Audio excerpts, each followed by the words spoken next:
love a parade.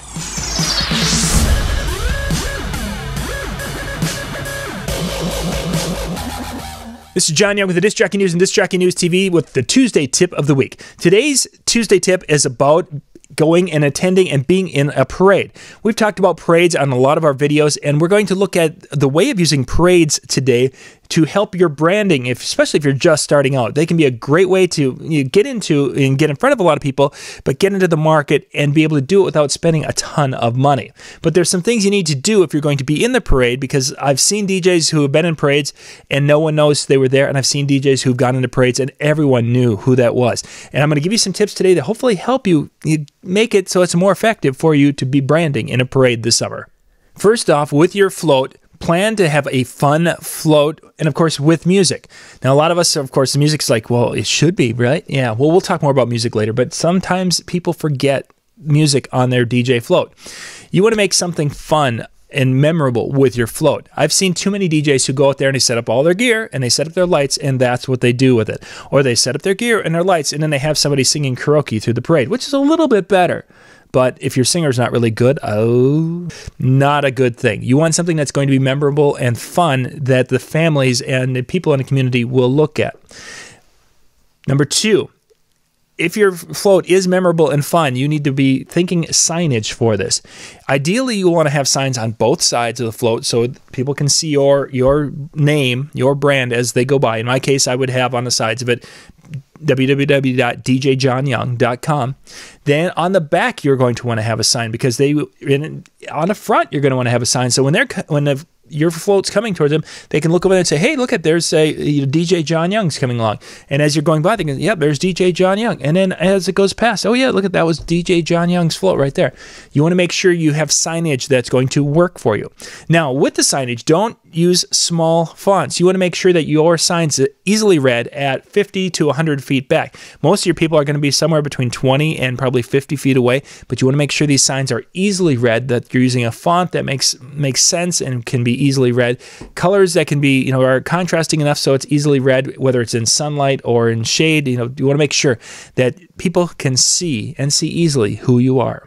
Now, on the float itself, I would recommend having an MC, maybe one person doing the DJ work and a second one MCing, or if you have a DJ MC, but you want to make sure you have someone on the microphone during the parade, because there's a lot of cool things you can do. And again, you want to stand out and you want to do something fun. Well, getting on the microphone and engaging the crowd and doing some different things.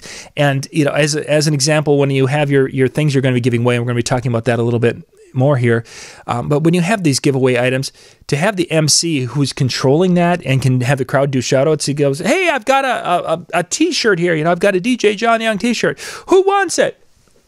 Over there, and over there, that kind of stuff, this little silly thing, the kind of things you see them do at ballparks. If you go to minor league baseball, you can learn a lot from watching how they engage between innings. That's the kind of stuff you need your MC to do on the float during the parade, and they're going to be doing it through most of the parade. So make sure that their repertoire of what they're going to be doing isn't really, it doesn't get old quickly. But you also have to remember that you're going to be like every 30 seconds or so, you're going to be in front of a new audience. So there's some things, maybe you could have a routine or 3 different activities you're going to be doing, and you can repeat those 3 activities pretty much all the way through the parade route, because again, you're going to be seeing new people. I'd recommend, though, if you were going to plan for 3, I would have 5, because if for some reason that parade route stalls, that you would have a couple more things in and maybe even expand it beyond that, having some three really, really good, 5 really, and then 2 more that are really good, really good, and then have maybe 5 more that are pretty good. So that way, if you need, and the parade route stalls, that you can be the one that's out there entertaining the audience and really pulling people in more than just having them, drift off and going and checking their watches while the parade route is kind of stalled out. Number 4, let's talk about things we're going to give away. First off, candy is a must at most parades. Our parades in the area, we can do candy. So we want to make sure we're throwing out decent candy. We don't want to be throwing out Tootsie Rolls that are going to end up in the road, the gutters on the edge of the road. We want to make sure that they're getting some candy that they're going to be like, hey, woo! And because you want those kids out there and excited as you're going by. Some of our parades, we can throw candy. Some of that, we have to hand it out. If you have to do the handing it out thing, what I recommend with that is that you have some family or friends that are wearing branded T-shirts that all say, you know, they're all the same black T-shirt with DJ Johnny on, whatever it is. But you want to make it so that they are recognizable with your brand, and make sure that they stay even with your float, that they don't go too far ahead or get too far behind, because if they get a ways, people aren't going to make that connection and, oh, hey, this really nice candy, which is being handed to me, came from that company. You know, if my person is like a half a block ahead of me, they're not going to, oh, I got this really nice sucker, this blow pop, and my kids love blow pops. This is great. Who gave it to us? Well, let's see. The fire department's in front of us. It must have been them. Got to make sure your people are all on the same page and the same location with you. Number 5, have some giveaway items. And this is going to kind of go back to the MC thing a little bit, where you're going to have some things that they can give away. But that doesn't mean that everything has to be given away that way with the MC. I've done little things like little tokens, little keychains, wooden nickels that had some custom writing and such on that. You can do some things that you can be tossed out. You want to have something that will get your name out there. You can have some things to throw, but the big one with this, with your MC, is you're going to want to have things like, you know, maybe can koozies are way overused. Don't go there. But maybe water bottles. Ideally, you'd want something like a T-shirt. So that way your MC can stand up and do the, hey, you know, who wants one? And they can throw it out, and it's not going to hurt anyone if they hit them. Frisbees, I've seen that used in situations like this, and they fling those, and if it goes just right, it can pop somebody in the forehead, and that's not a cool thing. So ideally, something soft could be like the T-shirt. If you're going to do something like the can koozies, or not can koozies, but the water bottles or things, even a can koozie, whatever, you want to make it so that they can be handed out safely. So that maybe you have some members of your team that are your runners. You've got your MC on there, and who wants this? And then, okay, right over there, take it over to them. You know, you guys will have to make that choice and that decision, but you want to make sure you're safe, and you're also getting your name out there in a fun way. Number 6, let's talk about the music. You want to play music that is very, very crowd and family friendly.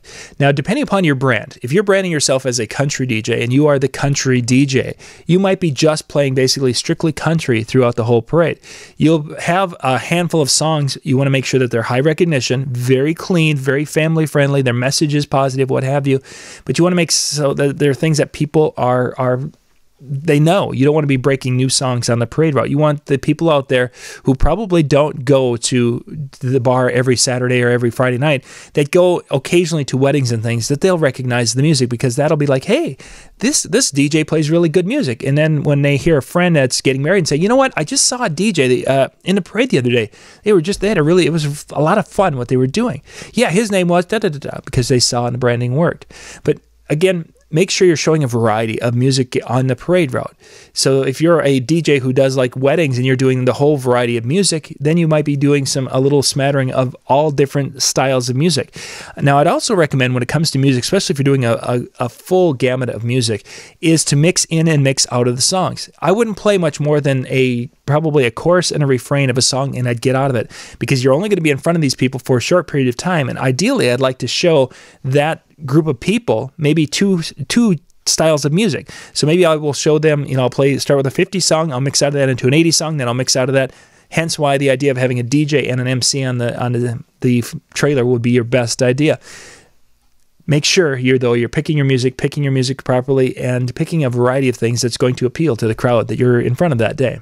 So there were 6 tips on kind of the top of the float and what you're going to do with the parade. Now let's look at the float itself and give a little idea of how to set up a successful float for the summer. Number 1, ideally your trailer. You're looking at that. I've seen somewhere people do it in the back end of a truck. Think about a truck, you're 3+ feet high. If for some reason, as your MC, if they want to just all of a sudden jump down and go interact with the crowd, which is highly recommended with a wireless microphone, because they can go and do things like that, I would try to get a trailer that is low as possible. The one we use is about 16 inches high.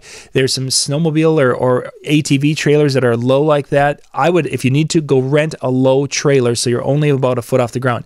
Semi trucks, I think, are a complete waste of time when it comes to parades, unless you're a band and you're not going to engage the crowd. If you're engaging the crowd, think low trailer that's easy to get on and off. To power Number 2, to power that trailer and all your gear, I would use a generator for sure. Inverter is preferred. An inverter is going to give you clean power on that, which is basically a generator slash inverter. There's generators out there that are more of a home use that are, or for work site use that don't give clean power. In that case, I would make sure I have a power conditioner hooked up to that that's going to keep everything protected on my DJ gear. But make sure you have a generator that's not too loud. The quieter, the better. Many companies now are making camping inverters that'll give you enough power for your full system and also allow you to go and not have that loud sound in the back end of the truck as it's powering your trailer. Number 3, now most lighting is pretty much useless when it comes to daytime parades. If you're doing a nighttime parade, fabulous. You can do a lot of cool lighting, especially some of the holiday greeting type parades in the fall and winter. You can certainly do lighting and that'll be awesome. Most of the time, it's not going to work for afternoon parades, so you want to do something different. This is where you can encompass family and friends to do a theme of some sort. Maybe you are a country DJ and you want to make it so it's memorable, and you're going to have a shootout. You're going to do the bad guys and good guys, and Roy Rogers and the guy in a white hat and the guy in a black hat, and they're going around and they're having this shootout around your float as you're going by, as you're playing the country music. Something memorable like that would be really cool. Lighting, people aren't going to remember your lightings unless it's, of course, a nighttime parade, but plan for something else that's much more memorable than lighting that just is sitting there flashing on and off in the middle of the day. Number 4, on that trailer, manage your cables properly. Make sure your wires are all gathered and either tucked in somewhere so no one's going to trip on them. If you need to, you tape them down or throw carpets over them. Being on a moving vehicle, the back end of a trailer like that, and you've got cables and such, sometimes there's a little bit of bumps in the road that's going to cause you to tip, and catching a foot on a wire and finding yourself down on the pavement is a bad idea. So make sure you manage those wires and be very, very anal about managing the wires and making sure that they are tucked away or covered so it's just as safe as possible for everyone who's going to be working your float. And the last one is to prepare for water. Well, there's actually multiple ways of preparing for water. First off, floats in the day gets to be a long day. I would bring cold water for your crew to drink. You've got to have water there for them. Otherwise, on a hot day, they're going to fall over. But the part about preparing for water for your float that you really need to be worried about or thinking about is that some floats, they will have water balloons that get thrown back and forth. Or there could be rain that's going to come down.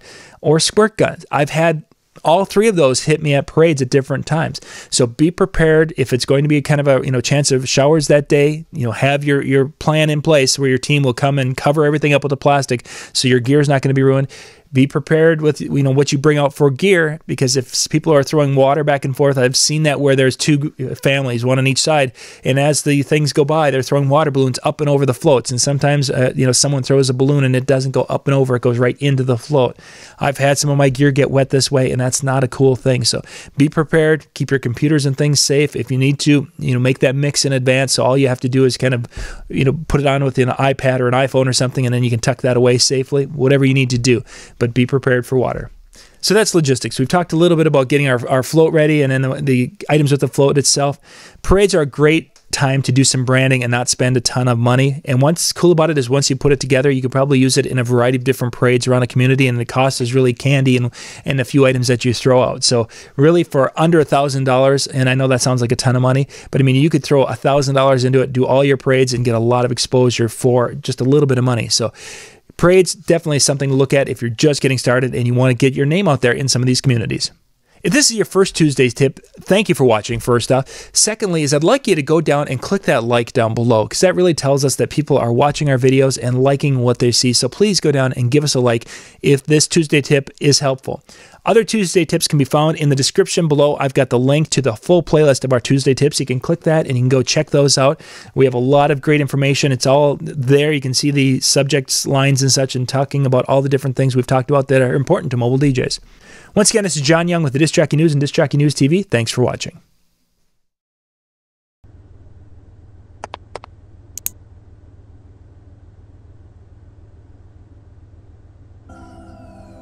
If I were you, I'd hit the subscribe button before I hit the video. But don't mess things up. Wanna know why? Because I'm